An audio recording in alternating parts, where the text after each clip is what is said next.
What is domicide? Domicide is a word few people are aware of because it's so obscure.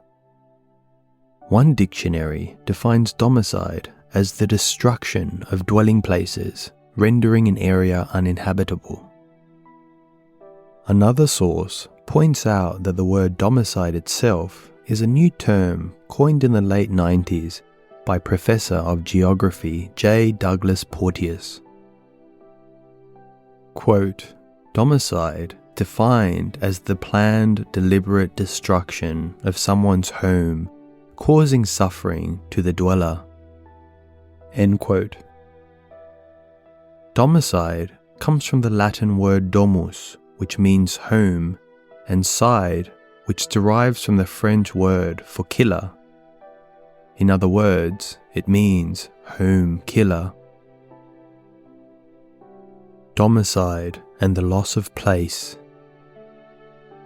As we witness the horrific and heart-shattering genocide, as well as the many millions who have been displaced from their homeland, words like domicide, genocide, homicide, suicide, and ecocide come to mind.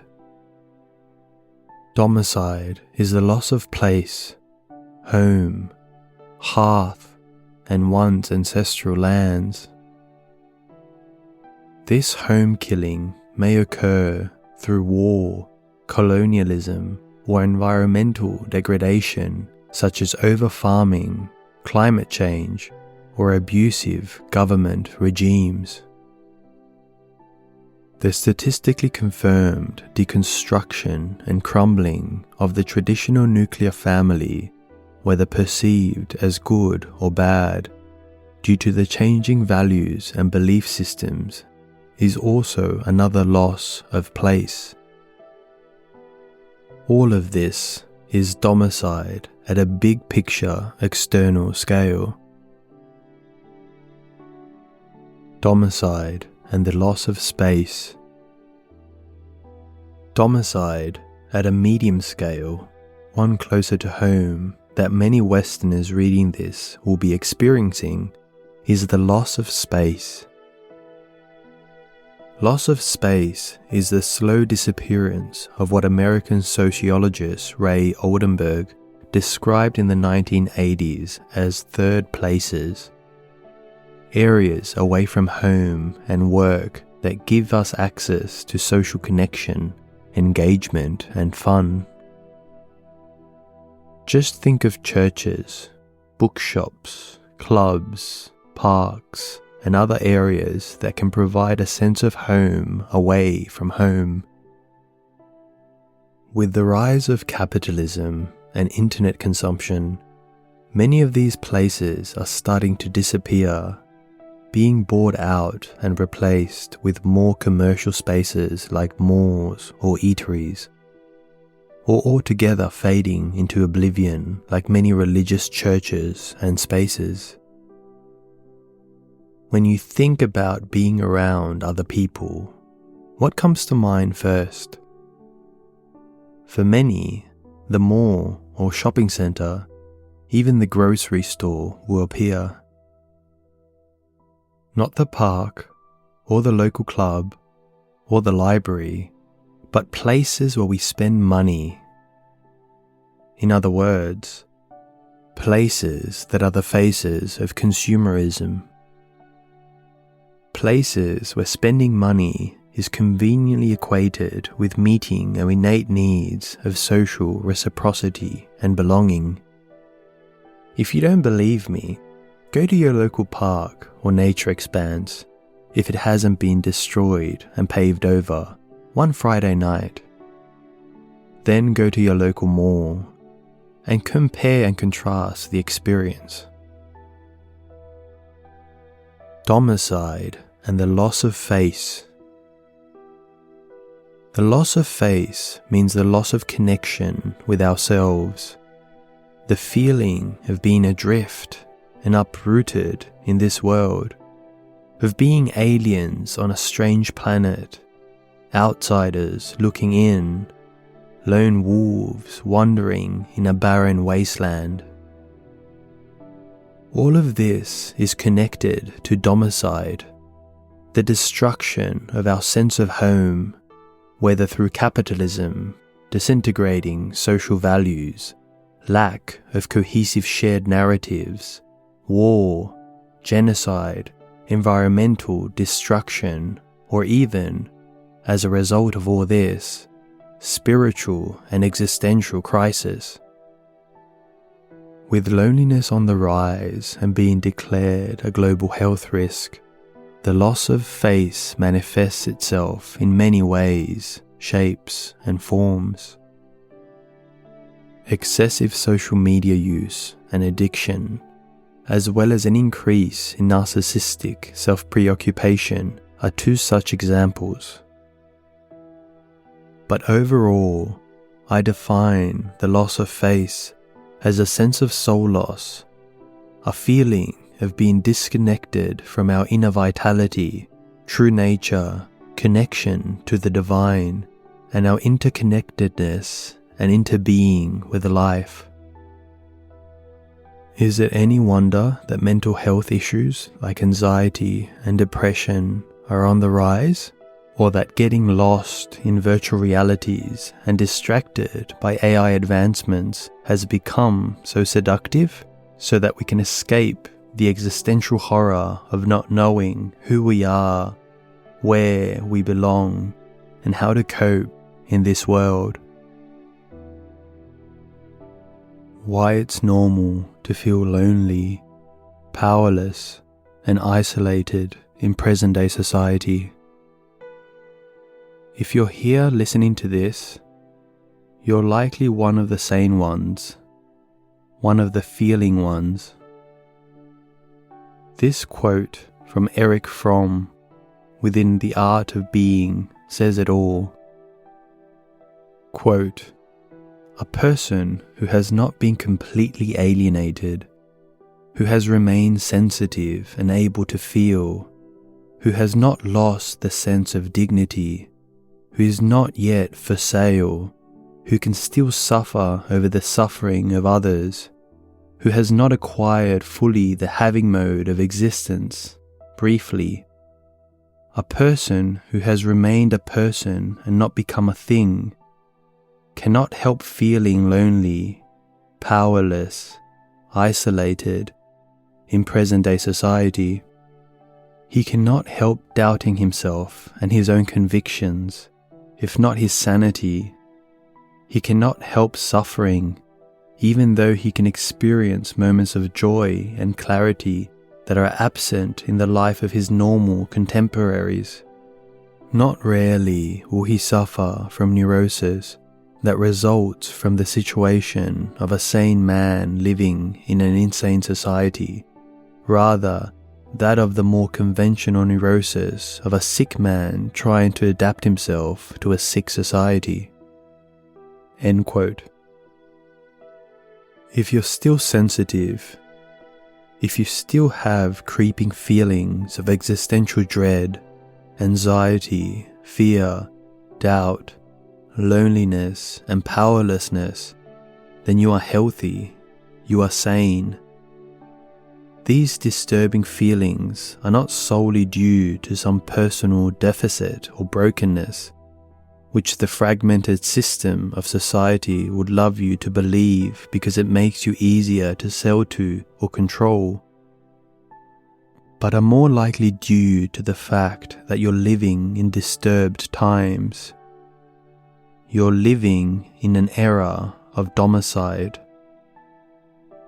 In other words, you're a lone wolf trying to navigate the loss of place, space, and face in modern society. The need to find meaning and direction within existential horrors. Within all this chaos and horror that we observe in the world, all of which causes us to feel powerless, lost, and overwhelmed, how can we find meaning and direction? Meaning and direction, after all, were highlighted by Nazi death camp survivor and psychiatrist Viktor Frankl as essential to one's sanity and well-being. He writes in Man's Search for Meaning, quote, "Those who have a why to live can bear with almost any how." End quote. We can, of course, take action to decrease harm wherever possible, protest against human rights violations, sign ceasefire petitions, donate to humanitarian causes, and make environmentally friendly choices. But when we reach the end of the day, or wake up in middle of the night, or sit with ourselves in the silence of a moment of aloneness, how can we internally find meaning and direction? This is the dilemma that much of our work here on Loner Wolf is about. Existential crisis, dark night of the soul loss, spiritual awakening, walking the path of the lone wolf, finding true connection. Really, what we focus on is the inner domicide so many people are experiencing right now on this planet. That feeling of not belonging, of being a stranger in a strange land, of being an outsider, of being fundamentally alone, of being a lone wolf. The lone wolf as a spiritual wanderer. Quote, "The purest religion of any age lies in the hands of its spiritual rebels." Colin Wilson. End quote. When we zoom out and look at the essence and spirit of being a lone wolf, we see that they play a vital role in society, that of the spiritual wanderer. The hermit, the mystic, the shaman, the sage are all aspects of this archetypal essence of the spiritual wanderer.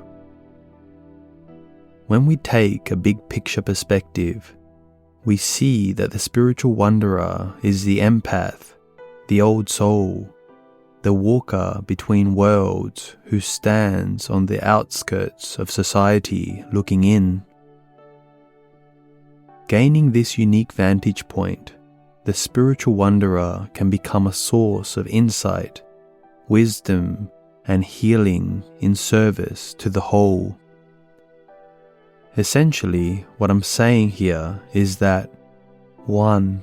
The lone wolf carries the essence of the spiritual wanderer, and 2. The spiritual wanderer is the place, space, and face that the lone wolf is destined to evolve into and occupy within their own lives and within society.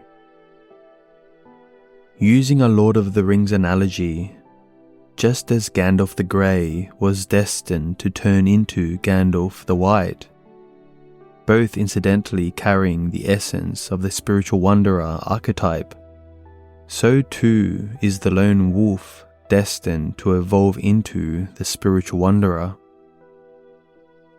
In fact, the spiritual wanderer is a direct product of and response to the domicide that is ravaging all levels and all layers of society.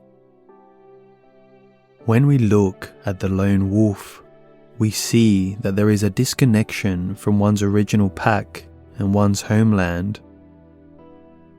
Whether through rejection, chance, or choice, the lone wolf finds themselves adrift in life, wandering alone in the world without a sense of direction and perhaps even a sense of self. But in this lostness and this death of one's home, there is great opportunity. There is the chance to find one's inner home again, one's spiritual connection to the divine, and one's deeper calling in life. The deeper calling of the spiritual wanderer. When there is war, deconstruction of social structures, and chaos, there is also the need to find new vantage points, new solutions, and new healing paths. This is where the spiritual wanderer comes into the picture.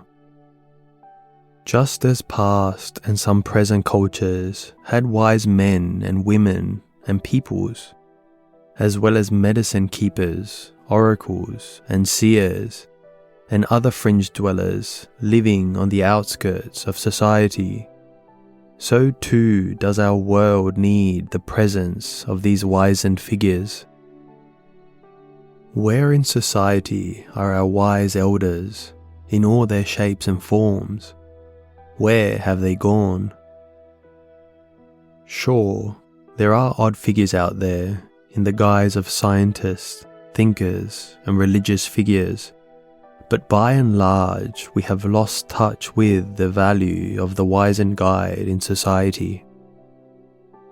We need to make space for these people again. We need to carve a home for this archetypal presence that has been lost in the gluttonous consumerism and spiritually devoid superficiality of modern existence. We need the hermit, the mystic, the shaman, and the wise man and woman to reclaim a space in the broken spaces of our world. And this is where I see a powerful opportunity arise in our global loneliness and domicide pandemics. The path of the spiritual wanderer is opening before us. The pain and potential in the heartbreak. We are experiencing the crumbling of collective structures. We have so much heartbreak to process, so many lost lives to grieve, so much pain to digest. Seeing the orphaning, maiming, and terror of the children caught in the conflict within this world is too much to bear. It is shattering beyond comprehension. However, with this loss of place, space, and face in modern society, with this home killing, those of us who become lone wolves have the chance to find a greater role and purpose. Those of us who have the privilege of transmuting whatever form of domicide we've experienced, whether familial, cultural, religious, geographic, internal or external, can find meaning and a new role in transforming pain into a deeper inner power and perspective that we can gradually share in whatever way life is asking us to share. To do so is to reclaim a vital place, space, and face in the world, one that our societies are desperately calling for. The presence of the hermit, the mystic, the shaman, and the sage, the voice of the spiritual wanderer crying in the wilderness. Will you listen? Will you sense? Will you feel? Will you wake up?